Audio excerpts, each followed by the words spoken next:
Have you ever wondered what would happen if you were the only one left? Alone in your house, late at night, when the silence feels almost too loud. You hear creaks in the floorboards, but you're sure you're the only one there, or so you think. Tonight, I'll tell you a story about a house, a man, and a visitor, and how sometimes, when the night is at its darkest, you can find yourself face to face with something you can never truly escape. The house stood on the outskirts of town, a forgotten relic of a past era. For years, no one dared to go near it. People talked, of course, rumours that swirled like the dust in the corners. Some claimed it was abandoned, others said it was cursed. But for John Harris, none of that mattered. He was new in town, just looking for a fresh start, and when he stumbled upon this rundown house, he thought it was perfect. A place for solitude, away from the noise of the world. He signed the papers, moved in, and never looked back. The first few nights were uneventful. John spent his time unpacking, rearranging furniture, and getting comfortable in his new home. But then, on the fourth night, something changed. It started with the whispers. At first, they were faint, barely audible, like the wind catching the edges of a door. But then they grew louder, almost like voices, close, too close. John told himself it was just the house settling. Old wood, creaky floors. But the whispers, they had a rhythm, an unmistakable pattern. It was as though someone, or something, was calling his name. "John," the whisper would say. Then silence. Then again. "John." One evening, as he walked down the hall, he saw a figure in the corner of his eye. It wasn't much, a blur, a shape that flickered before disappearing into the darkness. John froze. He thought it was just his imagination playing tricks. But then the footsteps began. Slow, deliberate, coming from the living room, as if someone was pacing back and forth. He tried to convince himself it was nothing. Maybe the wind, maybe a mouse.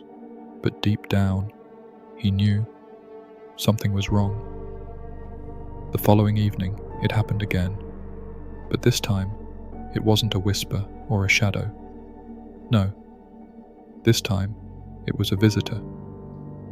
John opened the door to his living room, and standing there, still as a statue, was a man.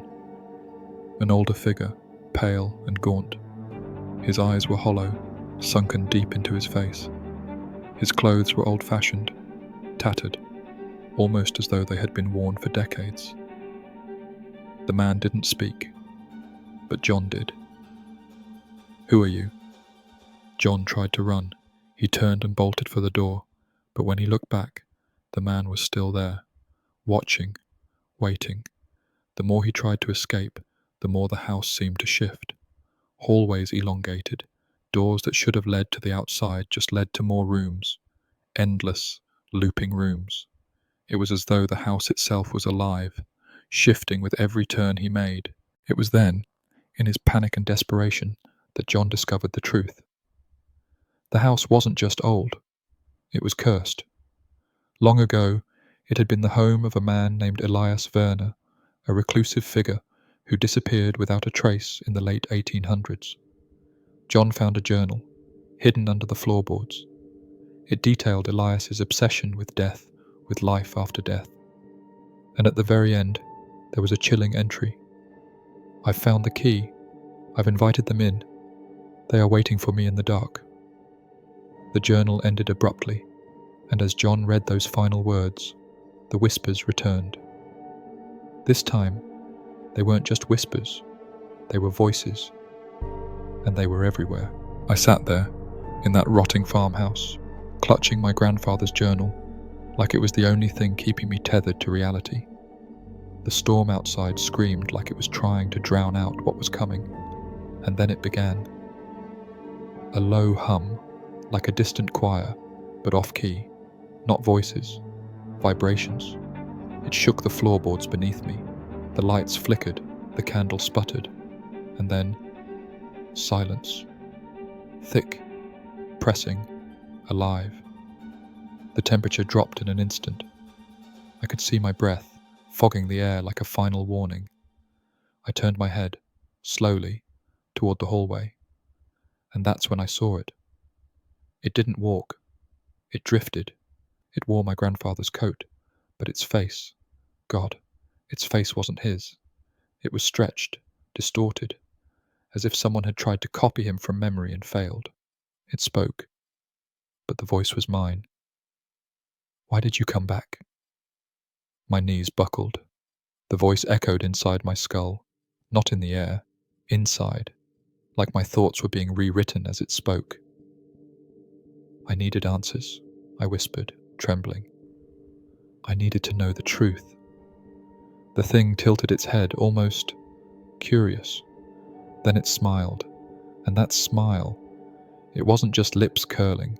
It was wrong, like its mouth remembered smiling from another life and tried to mimic it in this one. You were never supposed to return, it said. This place remembers you. I backed away. The walls began to bleed, not with blood, but with memories. The journal in my hand burned hot. I dropped it. It burst into flames the moment it hit the floor. Then the thing lunged. But instead of attacking, it whispered 3 words into my ear, words I can't repeat, words that don't exist in our language. And in that moment, everything stopped. When I opened my eyes, it was dawn. The house was empty, silent. My grandfather's journal, gone, and so was the shadow. But something followed me back.